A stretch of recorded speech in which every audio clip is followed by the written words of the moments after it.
Today, we are going to tour the Colorado National Monument located near the city of Grand Junction, Colorado. But before we start, I want to recognize Mr. John OTTO for making all of this possible for us.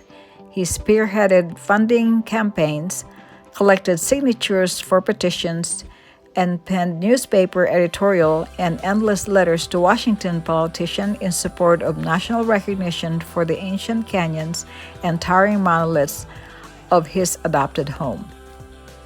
This area was established as Colorado National Monument on May 24, 1911. Our first stop is the Devil's Kitchen Trail. The Devil's Kitchen Trail is located near the south end of the Colorado National Monument at the bottom of rugged No Thoroughfare Canyon. There are large collections of wildflowers and plants along the trail. The young couples we met along the trail made it all the way to the top inside those rock formations called the Devil's Kitchen. This little man and the big one next to it look like the guardian angels of this valley. It's a little tricky getting up from this side, the side that you're on. I was gonna say, if you want to come up here, you walk around this right here. Like I think there's a. I'm inside the Devil's Kitchen, and these are the rock formation we were filming from the distance. And the trail is so fun, I didn't see any today. Yeah, look at this. It's amazing. What is it, Leo's Point or something? Right? And yeah, this is amazing. See it from here. He called you? No, I'm videotaped. Right? Look, yeah. You were talking to him on the phone. Yes, exactly right. And look here, I'm gonna show. You can FaceTime him so he can see. Yes. My husband Cece has knee injuries. That's why he's not able to climb up the Devil's Kitchen. The area was first explored by John OTTO, who settled in the Grand Junction in the early 20th century. Prior to OTTO's arrival, many area residents believed the canyon to be inaccessible to humans. From 1907 to early 1930s, the park's founder, John OTTO, built miles of trails virtually on his own in his quest to help others appreciate the land's natural beauty. As word spread about his work, the Chamber of Commerce of Grand Junction sent delegation to investigate. The delegation returned praising both OTTO's work and the scenic beauty of the wilderness area, and the local newspaper began lobbying to make it a national park. Colorado National Monument contains many hiking trails with lengths and difficulties to suit all tastes. Summer storm can cause flash floods, as well as dangerous trail conditions. The monument includes 20,500 acres, much of which has been recommended to Congress for designation as wilderness. To ensure the protection of the canyons, President Howard Taft stepped in and used the highest powers available to him by the Antiquity Act and Presidential Proclamation to declare the canyon as a national monument. Colorado National Monument boasts a rugged land of determination and toughness. Today, we are driving among rock layers that are nearly 2 billion years old, almost half the age of the Earth. Plants and animals have adapted to this challenging environment by preserving moisture within their bodies in a variety of ways. John OTTO directed the construction of the Serpent's Trail, which is the first road in the monument. The road was designed to provide automobile access to the monument from Grand Junction and to shorten the drive to Grand Junction for farmers and ranchers in Glade Park. The Serpent's Trail was completed in 1921 with 52 switchbacks and only 7.5 miles. It was considered an extremely dangerous drive. The construction of the Rimrock Drive destroyed portion of the Serpent Trail. The trail was added to the National Register of Historic Places on April 21, 1994. It's my victory sticks! Look, I'm filming you! Woohoo! Hello world! I'm on top of the world! Look at the highway below. That's the bottom of the canyon over there.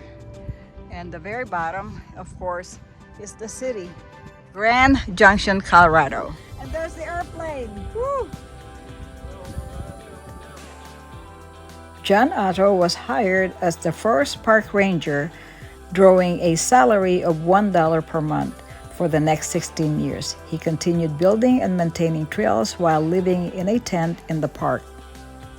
Colorado National Monument was rated in 2017 as the best campsite in Colorado in a 50-state survey conducted by MSN.com. The view from the Red Canyon overlook is a geology lesson in erosion and climate. Note that the vertical cliffs hem in the west side of the canyon, while the east side is more sloping with shorter cliffs. Much erosion here occurs in the winter when water freezes and melts in the cracks and crevices, prying off rock slabs by expansion. One of the grandest scenic drives in the American West is the 23-mile Rimrock Drive offers red rock canyons, crisp blue skies, and glorious views along the way for motorists and bicyclists. The drive provides access to Saddlehorn Visitor Center and Campground. There are 19 signed viewpoints and 14 hiking trails, from 1/2 to 14 miles round trip. There are at least 54 breeding songbird species and 9 breeding species of rafters have been identified in the monument. Straight up there. Go away.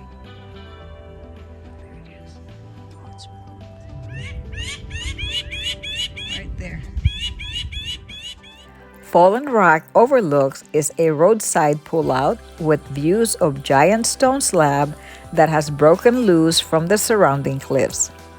The Upper Ute Canyon Overlook sits on the south rim of the Ute Canyon in the Colorado National Park. The scenic viewpoint near the west end of the steep-walled canyon looks across at a long, almost unbroken cliff composed of Wingate sandstone. The rock-forming massive vertical 300-foot cliff at the monument was deposited in a huge sand dune filled during the early Jurassic period about 200 million years ago. The rock formation on the ledge of the canyon takes the form of an Egyptian mummy. The potholes are depressions on the ground, and after rain events, the depressions shown above get filled or partially filled with water. The organisms that live in or occupy the water-filled potholes include bacteria, algae, snails, fairy shrimp, tadpole shrimp, pothole mites, and spadefoot toads. This is also Echo Canyon. You say hello and the canyon will reply to you. Look at this, they're pointing at that wall. Across the canyon, really make more echo that way. The scenic trail overlooks the northern section of the Monument Canyon. Highland View Overlook is the highest viewpoint above Monument Canyon on Rimrock Drive. The overlooks offers spacious views across Monument Canyon's cliff, lined walls to the broad Grand Valley, floored with the twisting Colorado River and the city of Grand Junction. Artist Point is located just past the coke ovens on Rimrock Drive. To the immediate left of Artist Point is a nice look at the coke ovens. If you know where to look, almost directly across the canyon is the upper ridge of the rosy-colored Estrada sandstone. You can see OTTO's bathtub.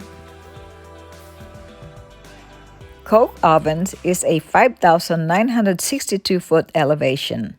This iconic landmark is situated on the west side of the Monument Canyon, 2 miles south of the Monument's Visitor Center, and 9 miles west of the community of Grand Junction. Monument Canyon Trail is 6 miles long in one direction, dropping from Rimrock Drive across the Monument Canyon to a second trailhead on the eastern edge of the park. The trail passes Independence Monument, which is the largest freestanding rock formation in the park. The hike passes another notable natural monument named Kissing Couple and offers views of another towering sandstone formation as you travel through Monument Canyon. The park became more well-known in the 1980s partly due to its inclusion as a stage of the major international bicycle race, the Coors Classic.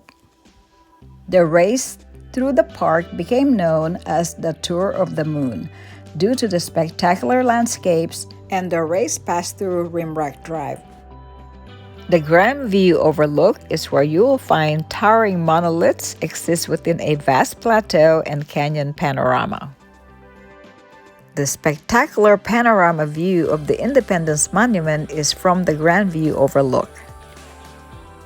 Independence Monument is a 5,739-foot elevation sandstone pillar. John OTTO made the first ascent of Independence Monument on June 14, 1911, flying Old Glory from the summit for Flight Day. That flag was presented to OTTO by President William Howard Taft. Subsequently, he would make the ascent on July 4th each year to again display the flag to celebrate Independence Day. And it has become an annual tradition among climbers to raise the flag on the summit on July 4th each year. The Visitor Center on the west side contains a natural history museum and a gift shop. Florida Canyon begins near the monument's west entrance station, and it is a steep canyon lined with a towering Wingate sandstone walls. The construction on Rimrock Drive began in November 1931 with a workforce of about 50 men. The next phase of construction started in 1933 with the advent of the New Deal. The Civilian Conservative Corps, which is CCC, did much of the work of carving and grading Rimrock Drive through the Colorado National Monument. The first CC camp in the monuments was approved in April 1933, with workers arriving in May and June. Between July 1932 and July 1937, more than $500,000 was appropriated for the construction of Rimrock Drive. The road includes 3 tunnels to allow it to climb steep canyon walls to the top of the monument, as well as more than 200 culverts to help it drain and prevent erosion. Construction in Colorado National Monument came to a halt in 1942 when able-bodied men were needed for a more pressing wartime work. The work on the road resumed in the late 1940s. The sections closer to Florida were paved first, and the final eastern sections near Grand Junction was paved by 1951. We are at the end of our tour, and I want to thank Google and Wikipedia for providing all the information. Bye, Colorado National Monument. Thank you for allowing us to visit you. We came, we saw, we conquered. Yeehaw! We hope you enjoyed touring the Colorado National Monument through our video. If you'd like to see more of our travel video, click the thumbs up and the subscribe button below. Until next time, we wish you many happy trails in the future. Thank you.